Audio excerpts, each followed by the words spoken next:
So my question is, I'm a broker. I'm going out of the country. I'm going to hand it over to a property management. Yeah. But I'm going to put the tenant in because I'm a broker, right? So I'm not going to be here. So I don't understand why this got lost if he turns it over to a property manager.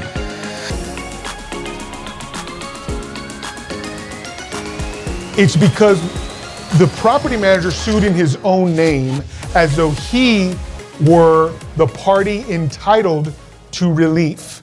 What the property manager should have done was sued in the name of the landlord and then referred to himself as agent for, right? And so he can say property manager, agent for landlord in the lease, and he's cured that problem.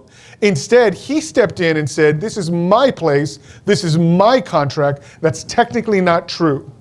So that's the small problem that can be raised when a landlord says, when a tenant says, I don't even know who this person is, right? And then the judge reads the lease and says, yeah, I don't either, because they're not present on the lease. Yes, ma'am. Can you put Maria Perez and all your occupants? You can, if the parties who are in possession are occupants only.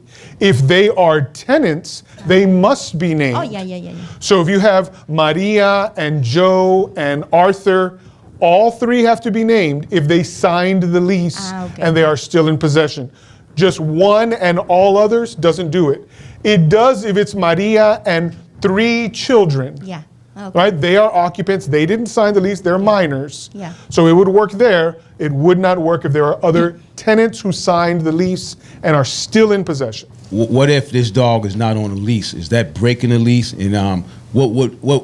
Okay, she didn't show any proof that the insurance said that it would drop her and everything. So in other words, if you go to court, if a landlord goes to court and they don't have the proof of the document showing that, hey, I will be dropped with this dangerous dog, this Doberman, this German Shepherd, because I know your insurance rate goes up if you own a German Shepherd, a Doberman, or a Pit Bull. So if she didn't have the document showing that, case dismissed, more or less. Again, it's going to depend on the fact finder. And so in this case, I had to weigh who had better evidence. So we had the one saying this dog is a medical device, an emotional support animal or a service animal. And on this side, I had hearsay evidence only that if I do this, it's not reasonable to make this accommodation because somebody said something. Well, I can't evaluate what somebody says, especially if they say it out of court. If she had brought her policy and it had exclusions in it, then I could review that and say, you're right. There are exclusions here that might make this unreasonable as an accommodation, right? And so the reasonable thing might be you are allowed an emotional support animal tenant, just not one of these. It would come down potentially to, did the landlord give notice to the tenant and say, I hear you, but please get an ESA that comports with this requirement, and then we can talk. And so in the fact, and this can go deep, right? In the fact pattern we had before us, it was simple. It was a simple matter of evidence. One didn't have it and one did. And every time in a court of law, that should win out. If someone has just a feather's more evidence, it wins the day. The lady had a document that said she needed emotional support animal. Right. But doesn't that animal have to be trained to support whatever her disability is? No. No. I thought the new rules were requiring that. No, not training, qualification. Well, that's what I mean. The dog has to be qualified to be the ESA of whatever disability she has. What the law doesn't define is what it means to be qualified. Mm-hmm. So that there has to be some training there for that qualification. That's not what the law explicitly requires. So if, for example, they're a medical professional, and in this case that was the fact, the medical professional qualified that animal as both qualified to serve this purpose and then qualified the tenant as someone who is in need of that animal. Yes, but the animal itself has to be qualified to take care of that disability of that. And in this That case, person. that letter from the doctor Right. serves as that qualification. Believe it or not. For her, but not for the dog. No. Because the dog needs to be trained to be able to do that. At present, there is no standard. There is no doggy school. There is no like bright line test of, if your dog can jump this high, or if your dog makes you feel, your happy face goes to here, they're doing their job. Those standards just don't exist. So they leave it to the medical professional and then the court to make that determination. It's a poorly thought out, but I'm telling you, it's better than it used to be. Because now at least there is a legislative requirement. You must have a qualified dog. And so now judges can say, that doesn't pass my understanding of qualification, denied. How does that dog get qualified, though? Again, the medical professional and the judge making the ruling. If it suits the judge's understanding of what that means, it passes the test. Different judges are going to say different things, I guarantee you. And over time, we will eventually get to a point where the legislature, because we can always rely on our representatives to get the law right? So they'll either come up with a better system, or they'll just leave it gray, and we have to argue about it. Well, what's right and what's wrong? What's left and what's right? What's up and what's down? It's all gray. That keeps the attorneys busy that way. Hey, if somebody's going to benefit, it may as well be us. Is there a provision in the property code regarding emotional support animals? First question. Second question is, let's say a tenant has an emotional support animal, and the landlord has approved it, and that emotional support animal breaks the arm, say, of a kid next door, or causes some sort of injury, personal injury, to a neighbor in the area for whatever factual reason, could the landlord be held liable for that dog that you approved as an emotional support animal that hurt a neighbor? So that's 3 questions, but yes, I'm going to tackle all of them, I promise. So the first one is, does the code already address the issue of service animals, or in this, it doesn't use precisely, it's in there, it doesn't use precisely the term emotional support animal, but they do talk about service animals and animals of a medical nature. The law that we are concerned about, however, is not state law, it's federal law. And so because of the Fair Housing Act, we're not just subject to state law, but we're also subject to what the federal government imposes on everybody throughout the country. So that's why we're required to address this issue. Secondly, the issue of the medical device, in this case, a service animal or an emotional support animal, causing harm. That works just like if it were, say, for example, some CPAP machine. And the CPAP machine is in there, that's a medical device. But what happens if there's a manufacturing error and it catches fire and burns a bedroom? Who's liable? Well, the direct liability goes to the owner of the machine, the tenant. Now that tenant may say, well, it's a product's liability issue, the manufacturer is to blame, but between the landlord and the tenant, that tenant is to blame. You further asked, what if in fact they hurt a third party, right? So we go back to the same machine. The CPAP machine explodes and it launches a piece through the window, and little Billy's playing outside and he gets hit in the shoulder and injured. Who is to blame? Can the landlord be included in the lawsuit? The simple answer is yes.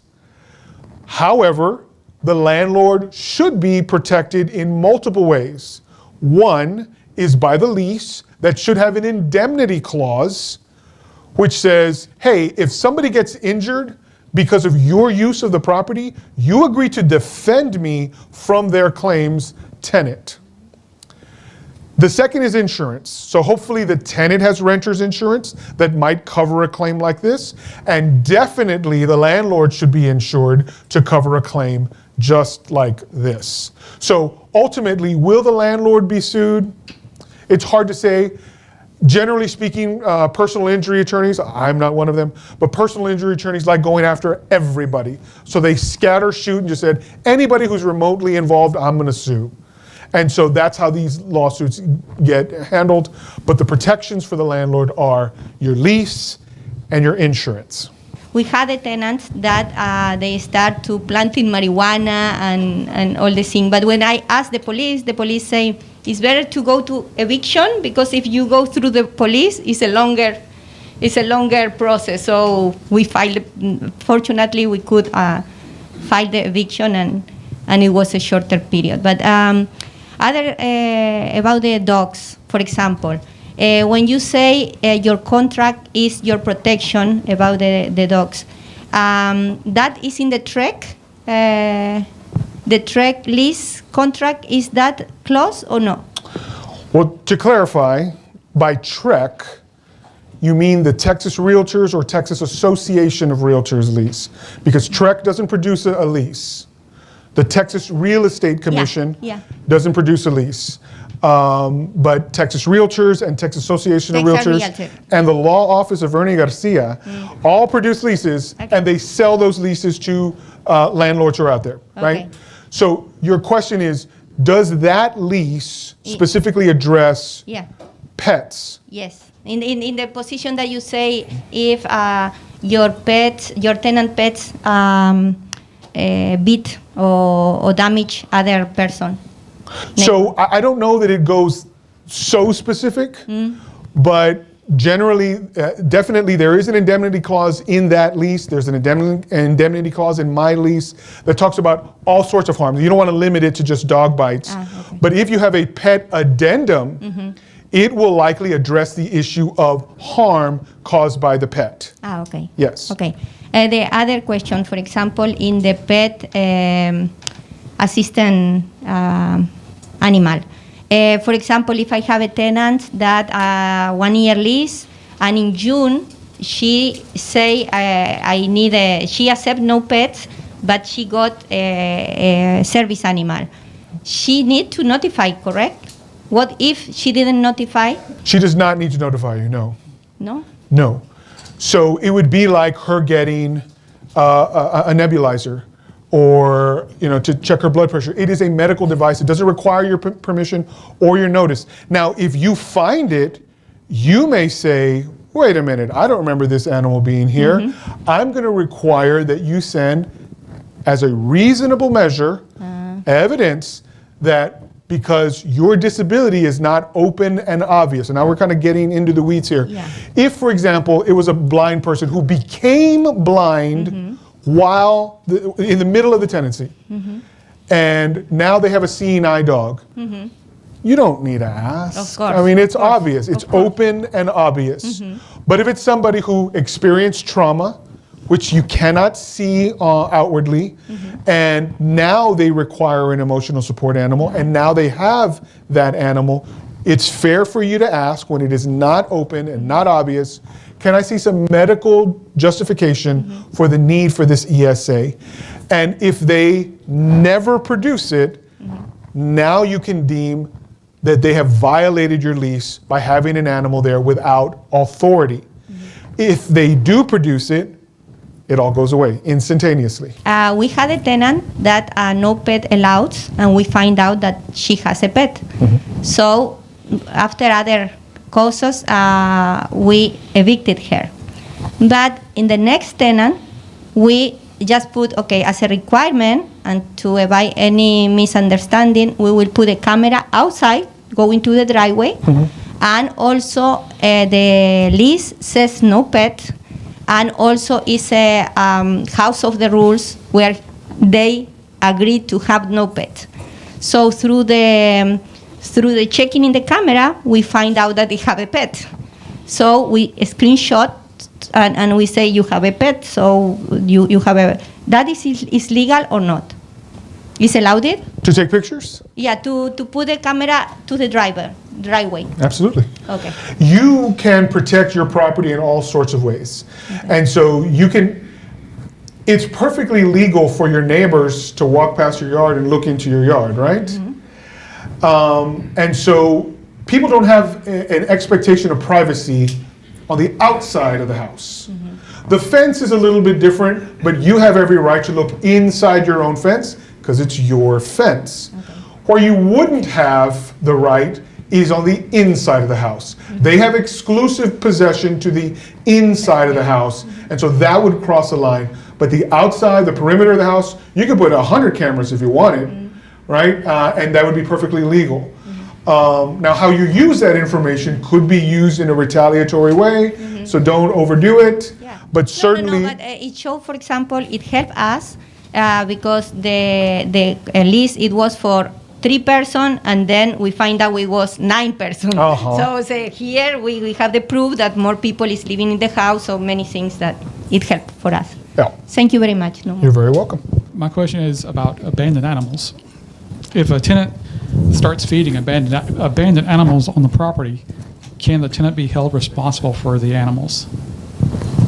Depends what the lease says. Are they considered pets? If the lease says, for example, we allow pets, but you got to pay a monthly fee, are they technically the tenant's pets if they stay outside and he feeds them? So again, it depends entirely on what the lease says.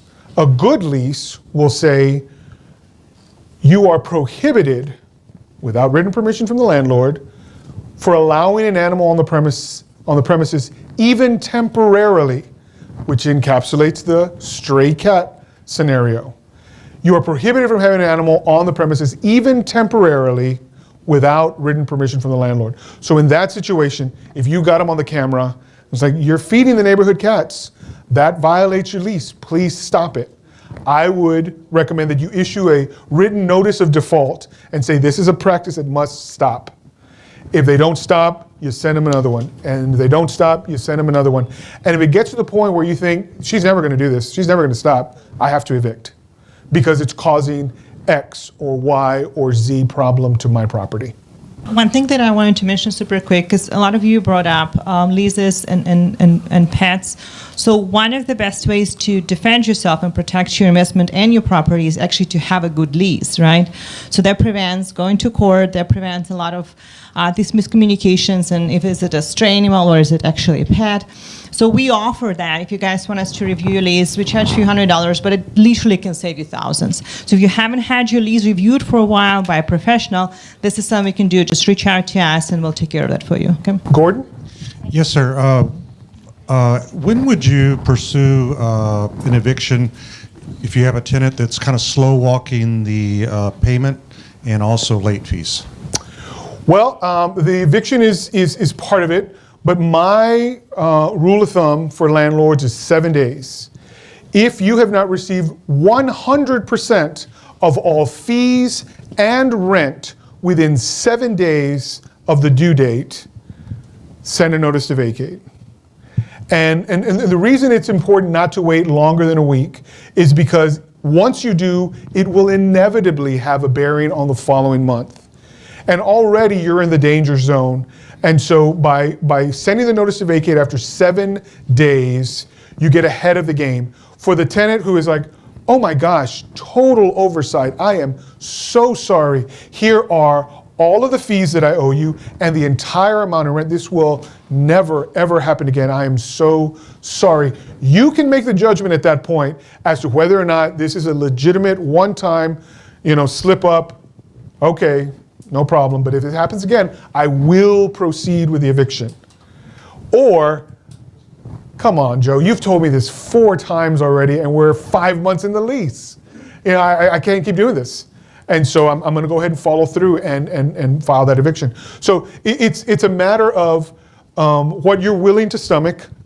I emphasize after 7 and multiple occasions or multiple breaches, it's probably time to move on, especially if early on in the lease they've already started with late or incomplete payment. That's a sign that they're just not a good fit. Right? It's nothing about their character. It's nothing about, whether or not they're an honest person. Sometimes it's just not a good fit. And you have to make a decision, better off early than late. Because here's another thing we know. Let's say 30 days into the process, you've got trial for your eviction coming in 4 days, and their ship comes in. It's like, it's been so rough, I've been ill, or I lost my job, but man, things are back on track. You always have the option to cancel that eviction and pick up from where you left off. But if you wait 3 or 4 months for that ship to come in and it just hasn't yet, you don't have the option of turning back time and starting the process after day 7 the way I recommend. So do it that way and undo it later, as opposed to giving them the benefit of the doubt and then hoping that they're going to make good. Because what we know is they already promised to pay you at the rate and at the time in your lease this amount, and they fail to do that. The clearest indication of future behavior, past behavior. And so it's more likely than not you won't get the money than you will. And so it's incumbent on you to prepare yourself for that, send that notice to vacate, and begin the process. So what will be the proper way to notify them for eviction? Is it certified mail or is it letter on the door? Which... Yeah, you notice the face I made when I talked about that posting on the door, because the rule is so hard to get right. Yes. The part that I didn't mention is that the code also says the only way you get there is if they have a dangerous dog, a keyless deadbolt, or you have a legitimate fear for your health or safety. If those 3 don't work and you don't get any of the other stuff, I mean, it's so easy to get that rule wrong. Don't ever try sticking it on the outside of the door if that's the only way you plan to deliver it. My recommendation for notice to vacate, just like with any notice that you send it by regular and certified mail. Regular and certified mail. Why? Because the judges, they eat that stuff up. That's their favorite thing to see, because it's a higher degree of evidence, right? And courts prefer that. Go to the post office, regular and certified mail, save your receipt, take it with you at the time of trial, right? Have a copy of the notice with you. All of these things are better evidence than, yeah, I handed it to her. I once had a case on appeal where the landlord testified, and I'm not going to get into just how terrible this was, but it was pretty terrible. But the landlord testified, yes, I handed it to her, I put it in her hand. Okay? Tenant. Didn't happen. Here's what she said. She said, when he came to me, I said, I don't want that, I'm never going to take that. And he just left it on the ground. He jumped back and said, no, I handed it to her, and she took it. She said, nope, didn't happen. I had my hands like this the whole time, never touched it. And so the judge said, well, you said yes, and you said no. I'm going to find you both equally believable, 50-50. Well, the burden of proof is on the plaintiff. And to prove your case, you have to have what we call 50 and a feather, just a little bit more. And if you don't, it's like having 0. You cannot win. And so where the judge says, you're believable and you're believable, I have to say the plaintiff didn't prove their case every time. So regular and certified mail, email, text, WhatsApp, a plane in the sky with a banner, you know, do everything else. Courts like simple. U.S. mail is simple, right? Do they have a mailbox? Yes. Do you have a receipt? Yes. Done. Because the code doesn't actually require that they get it. The code requires that you've sent it in a proper way. Now, to be clear, some courts are fine if you say, I delivered it on October 14th, 2023, because that's the date on my receipt. We don't say that. We go a little further because of those judges that lean a little bit to the tenant side, and we track when the notice was either delivered or attempted delivered. Because if we mailed both at the same time, and they're both in the letter carrier's bag, and he's walking, and he knocks, and nobody answers, he'll leave the regular mail, and then a note, come to the post office and pick up your certified letter. That's attempted delivery. And so because we know that attempted delivery happened that way, they were mailed together, they got the regular mail on that date. We count that as day 0. then 1, 2, 3 on day 4 or after, we can file. Yeah. If you have qualms about notice to vacate, I guarantee you it is the most common reason that landlord cases get flushed right down the toilet. If you have any question about notice to vacate, you're going to want to speak to me and just ask your questions before you send it, as opposed to after your case has been dismissed and you've lost another 60 days of rent. Usually when I post on the door or when I give in persons, he's taking a picture of me giving to him. So I print it and I have for like a proof, and I send this picture by email and also certify, just in case. Oh, yeah. Always, always. The simple ones, regular and certified mail. But yes, you can have photographic evidence, but then you can have claims. Nope, that's not me. They staged that, right? So now you have to have the face. No, they AI'd me in there. Oh, regular and certified mail. The old school stuff, judges love that. Yes, Gordon. I will say I watched one of your videos and I followed it to a T. I was in front of the judge for less than 2 minutes and won the case. There you go. Proof's in the pudding. Thank you. Being a broker, I'm kind of sleepy, but I swear I saw somewhere that you had to have a keyless deadbolt as a landlord in case the woman of the house taking a shower, the handyman comes in, or there's minors or something like that. And then lastly, I did see you on Channel 11 News or one of the news one time. Was I in trouble? No. You were just kind of giving some advice. Anyway. Yeah, from time to time, the news will come in and ask us questions on legal matters. Yeah, just wondering, if you're a kind-hearted landlord and you start letting the tenant slide as far as paying on the first or whenever it's due, and you let him slide for 3 or 4 months, and then you decide to evict, does that hurt your case that you let him slide for several months? It hurts your pocketbook. It doesn't affect whether or not you've still got a good claim for non-payment. But again, if you start after 3 months and the process is 30 to 45 days, that's 4.5 months. With an appeal, another 30 to 60 days. And so it's always best to start sooner rather than later, because you can still be that nice landlord when they pay and say, you know what, times are hard, I get it, thank you for paying what you owe, I'll just dismiss the case. Yeah, so it's never too late to be nice, but it may be too late to file. You know. Yes. Ernie, I know you represent landlords. Do you ever represent tenants? Yes. Yes, we represent both landlords and tenants in residential and commercial cases. Yeah. Yeah. Should you take partial payments? Ooh, that's a great question. Should you take partial payments? Depends on a number of things, particularly notice and how the tenant is notified. So let's say, for example, that it's October 14th right now. Someone has paid a partial on the 1st of $500, and they say, I'm going to pay you the balance on the 14th. Well, it doesn't harm you on the 7th, when you haven't gotten the full amount, to say, by the way, notice to vacate, I'm counting on you paying it, and I'll withdraw everything, but in the event it doesn't happen, please note, I'm gonna have to evict. No problem. Oh no, it's for sure, definitely gonna happen. And then you deal with it on a case-by-case basis. And if you're comfortable with that, if you're comfortable with the, I get part of it now and I get part of it later, I mean, everybody has their own business style, but some people prefer, and their leases say, I don't accept partial payment, it's everything or notice to vacate. So this comes down to your temperament, really.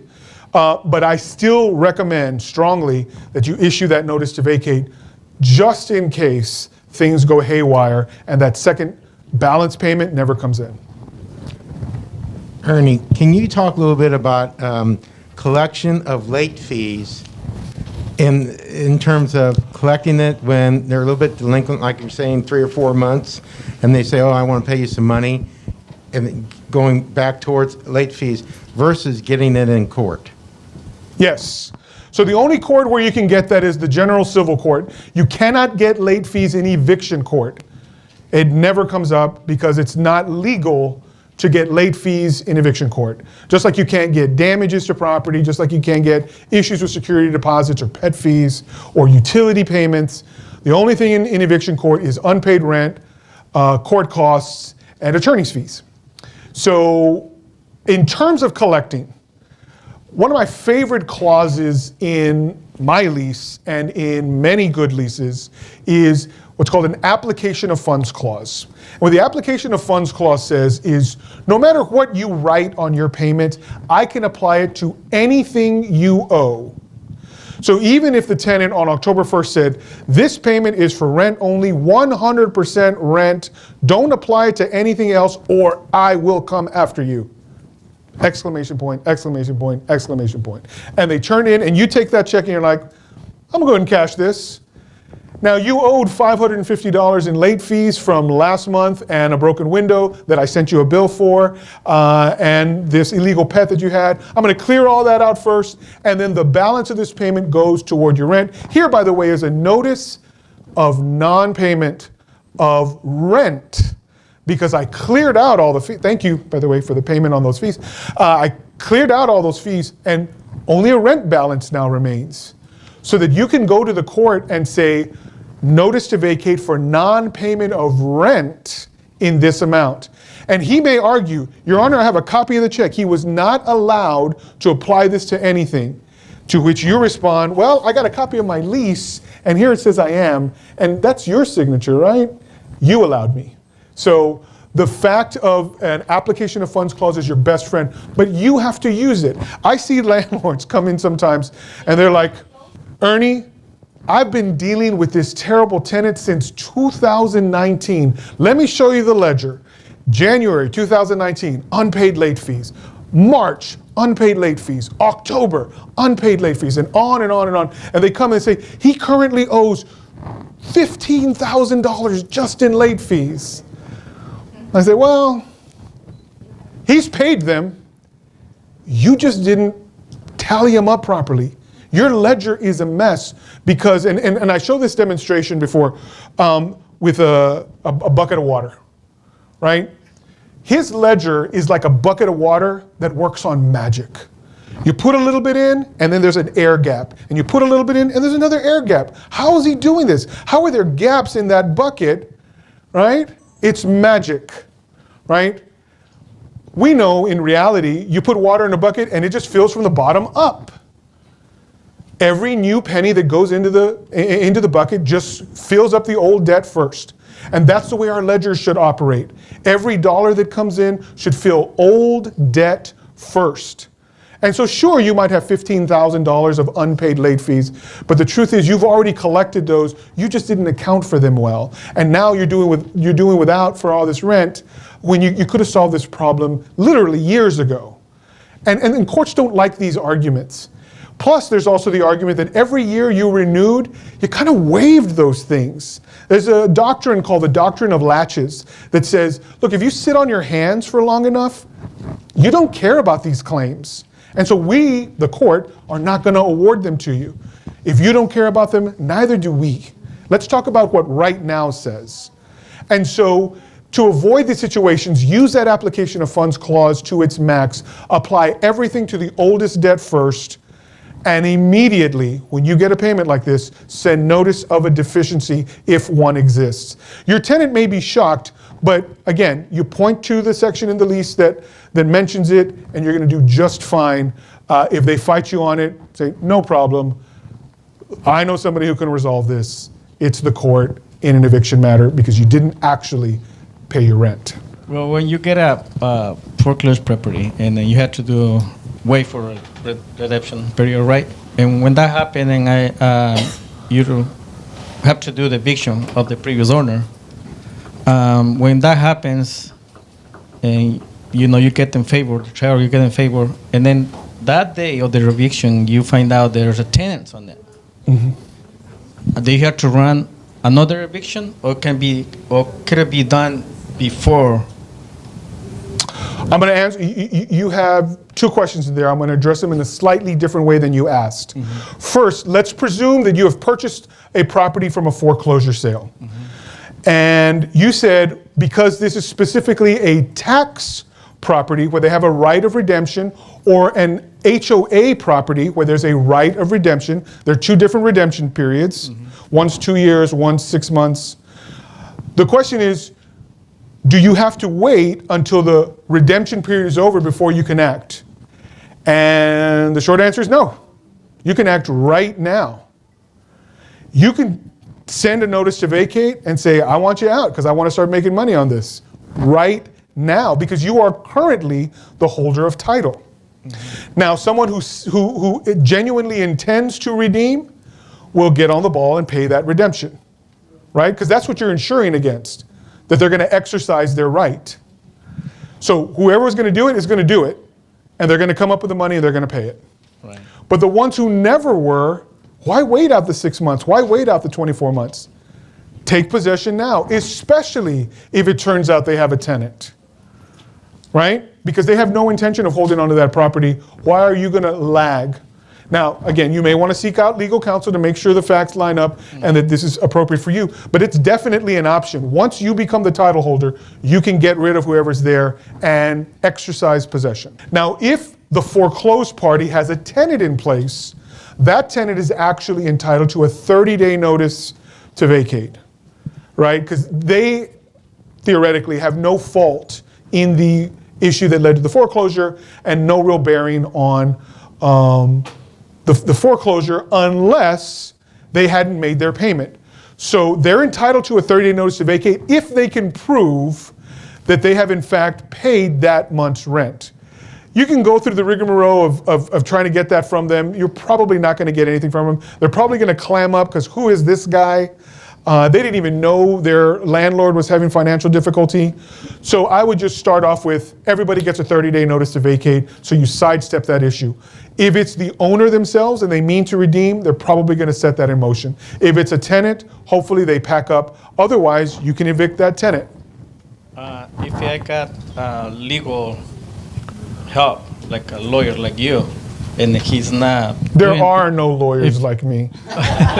Well, that's what we know. And then this attorney didn't do what you're explaining. Can I go back after him?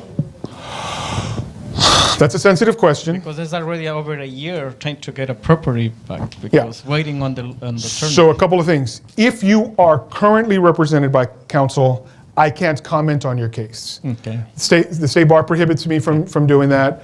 And so I can't look in depth. I can speak generally about the law and what the law says and what general options are, but I couldn't possibly comment on that without breaching my rules of ethics. Believe it or not, attorneys have rules of ethics.